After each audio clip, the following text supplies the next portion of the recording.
I'm Tom Baker, this is Chasing Cars, and today we're getting our first look at possibly the coolest new vehicle of 2025. This is the Toyota Land Cruiser FJ. The good news is it exists, and it is a real four-wheel drive. Body on frame, this is not an SUV, this is not a rebadged RAV4. This is more like a Hilux in four-wheel drive form, even though it looks like a Prado. Bad news about the FJ, currently not coming to Australia. And there's a few reasons for that.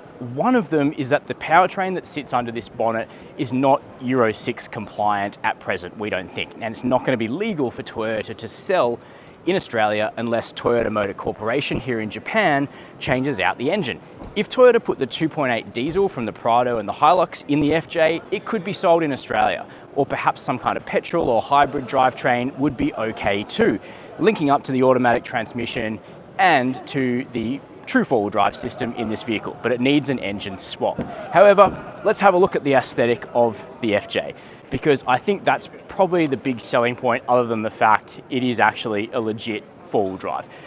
Toyota, I think, is kind of nailing industrial design right now. I said that in my long-term review of the Prado. The cars aren't perfect, but they certainly look cool. I think I've seen these alloy wheels on a Hilux before. This one's kitted out in absolute stock form. Why don't we close that door so you can actually see what I'm talking about. Roof rails up here stand off tight. Side steps, although there is actually a kitted out modded, not really modded, but one with some accessories up there with ARB rock rails, which is kind of cool. Come with me and let's have a look at the interior of the FJ. Might have to go super wide so we can see.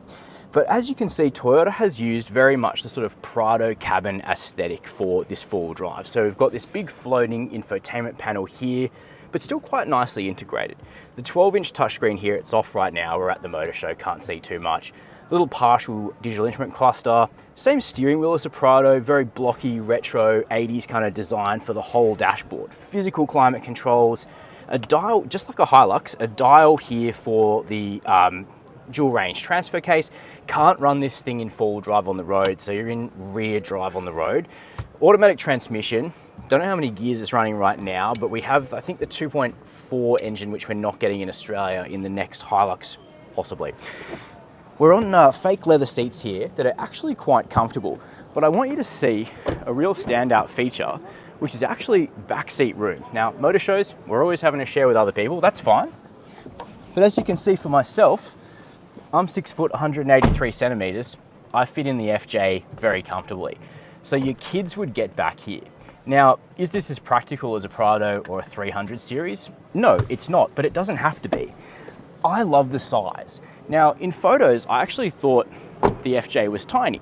It's not tiny, it's actually RAV4 size. This thing is 4.5 meters long.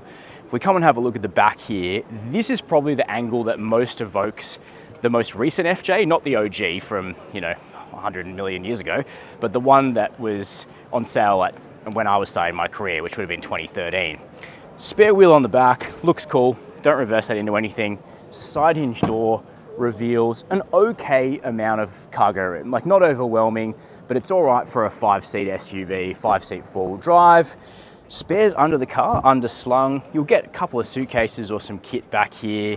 If I can find the payload and all that stuff, I'll put that on screen now. You can fold your rear seats.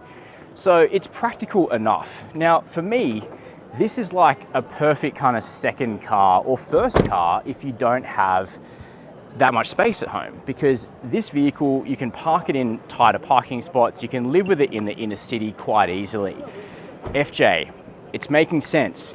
If Toyota Australia can ensure that this platform and this body can be sold in our market, make sure that things like the side impact stuff is all right, the Australian design rules, and ensure that this can get a Euro 6 powertrain that doesn't go too hard on emissions and stuff, which is becoming an issue in Australia.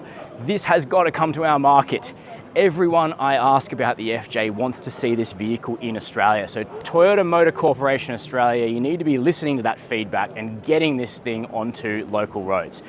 But what do you think? I want your views down below in the comments, please. What do you think of the FJ? Like it, loathe it, let me know. Also, way down there, hit subscribe and the notification bell. Make sure you get our latest updates. Follow us on the socials. And as always, thank you for watching Chasing Cars.